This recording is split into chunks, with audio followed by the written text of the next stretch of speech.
Diario La Prensa.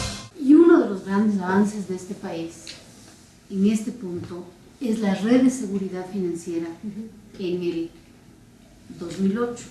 Una red de seguridad financiera, como decimos aquí, es un complemento, no un sustituto de sanas políticas macroeconómicas, pero sí es un complemento. En el 2008, con este mismo gobierno, se creó esta red, que es ¿qué es lo que está? Es una serie de paredes entre una crisis, entre una corrida, ¿no es cierto?, y una desestabilidad. O sea, es el seguro entre tus depósitos, mis depósitos, los depósitos del público.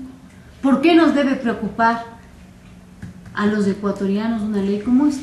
¿No es cierto? Porque que no se debiliten estas barreras, eso es todo. Este es un ejemplo. ¿Cómo se están debilitando o en qué casos podrían estarse debilitando estas barreras? Básicamente, y dos ejemplos para ser muy precisos, dos ejemplos. La red esta está conformada por 4 cosas. Fortalecer la regulación y la supervisión, o sea, tiene que haber entes supervisores fuertes que vayan a las instituciones financieras, a la banca, a las sociedades financieras, a las cooperativas y apliquen la supervisión, tienen que estar ahí, ser proactivos y preventivos, eso es lo más importante, estar, no hay que cambiar tantas leyes, hay que estar, hay que ver, hay que estar adentro, hay que prevenir que se caiga, ¿ok? Punto número 1. La segunda gran barrera es el prestamista de última instancia, o PUI, que es el famoso fondo de liquidez. Cuando hay una economía dolarizada, lo que yo he sabido es que los instrumentos de política monetaria no existen o están limitados. Por eso se creó un fondo de liquidez, que es aquel donde las instituciones financieras ponen plata en función de su tamaño y de su riesgo, ¿ok? Pero como es un fondo de liquidez, que hay la platita ahí de las instituciones financieras, para cuando tengan problemas de liquidez se les presta. Problemas de liquidez, no de solvencia. ¿Qué está cambiando en esta ley? Sobre la ley del 2000, no de solvencia. Tengan problemas de liquidez, no de solvencia. ¿Qué cambia esta ley? Un fondo de liquidez se caracteriza por prestar a instituciones solventes y que tengan problemas de liquidez. Por tanto, esa plata de las instituciones financieras que está aquí, invierten en títulos absolutamente líquidos, absolutamente líquidos. Hoy está dejando abierta la puerta que sí sean títulos absolutamente líquidos, pero no, por ejemplo, antes estaban escritos que sean AA+, hoy ha retirado esa categoría y deja que sea la Junta de Política Monetaria quien determine. Dice que tienen que ser títulos muy líquidos, pero no define la característica, la calificación de esos títulos. Primer punto. Segundo, el plazo máximo en la actual ley podías prestarles a las instituciones financieras hasta 120 días. ¿Por qué? Porque supuestamente estás prestándoles por un problema de liquidez. Que es transitorio, transitorio, perfecto, momentáneo. Hoy les amplías a 360. Segundo tema importante, tercera barrera, la resolución bancaria. Quiere decir que cuando una institución falla, ¿no es cierto?, tengo que tener mecanismos. Uno de esos mecanismos que fueron creados en el 2008 era que puedo hacer lo que se llama teóricamente dividir el banco, coger los activos y pasivos malos, eso se llama banco bueno, así se llama, banco bueno, y venderle a otra institución financiera. Pero para poder hacer eso tengo que valorar los activos y pasivos, porque si no valoro, tú compras algo que no puedes valorar, bueno, igual, pasa lo mismo. Ese párrafo está retirado. Quizás eso no permita que el procedimiento sea ágil. Ok, con el seguro de depósitos, en el seguro de depósitos, sí, hay algo que nos llama la atención a algunos analistas, que a las instituciones cooperativas de ahorro y crédito se les está diferenciando. A las de 80 millones se les cubre hasta $33.000 a los depositantes. Y a las otras, este es del artículo 331, hasta $11.000. El por qué la diferencia, desconozco. Yo sabía que las diferencias en el sector de supervisión y normativa financiera se hacían en general por riesgo. Entonces, estos son temas que pueden, y utilizo la palabra pueden, debilitar, por ejemplo, esto que ya es un logro positivo en el 2008. Los posibles causas de una crisis financiera, que no haya sido por un contagio de la economía, ¿no es cierto?, sino puramente por situación del sistema financiero, obedece a tres causas en general, ¿no es cierto? La una es efectivamente el capital, es decir, la solvencia. La otra es la liquidez y la otra es los malos administradores, los malos manejos.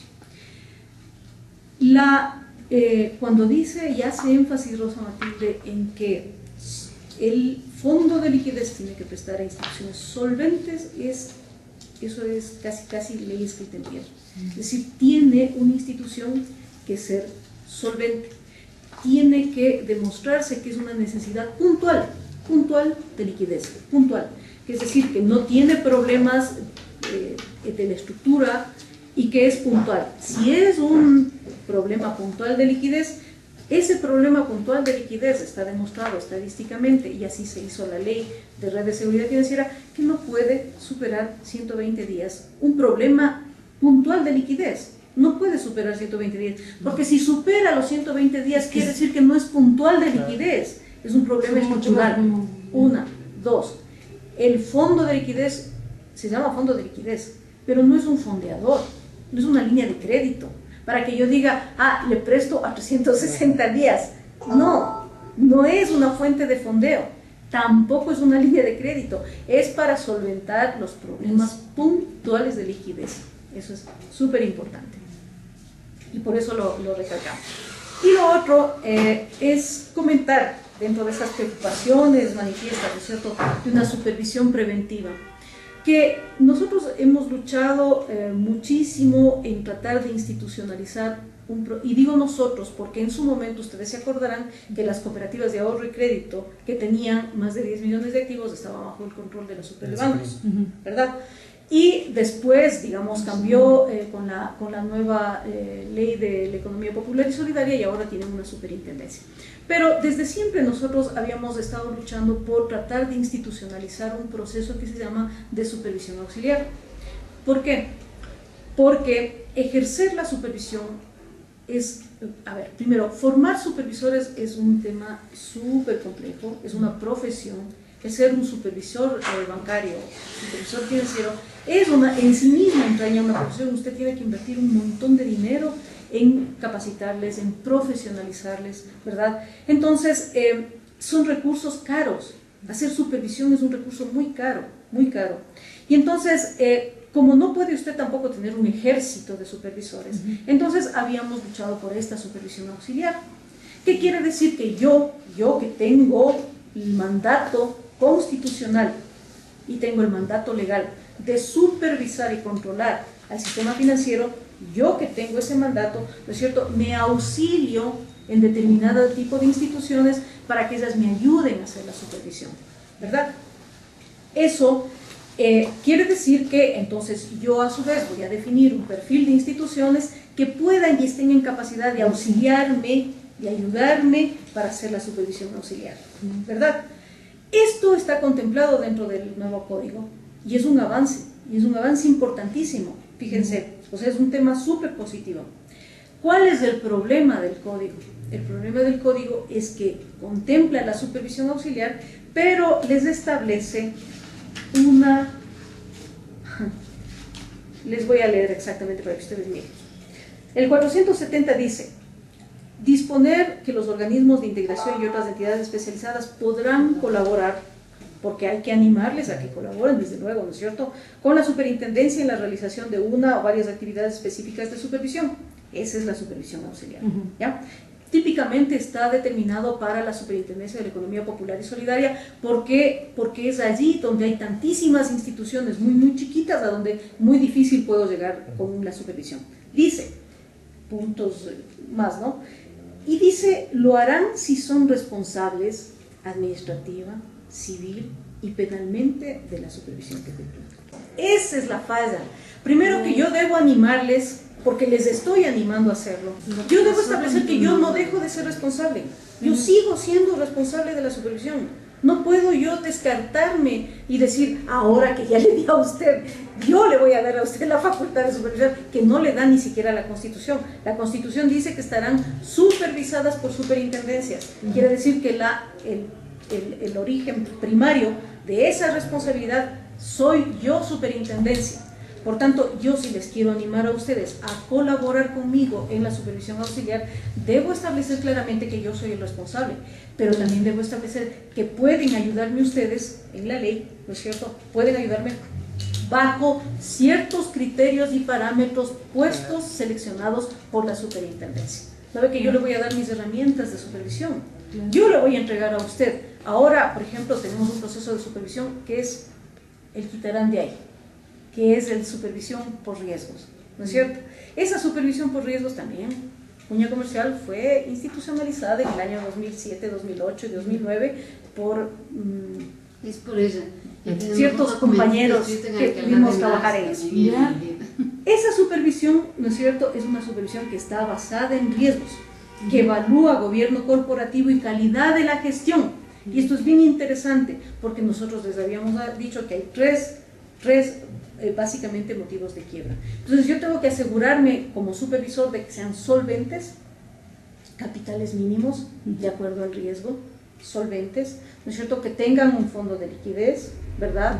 Y que tengan calidad de la administración, ponderada, valorada, no subjetiva, objetiva, con indicadores claramente establecidos, por tanto, gobierno corporativo y gobierno cooperativo.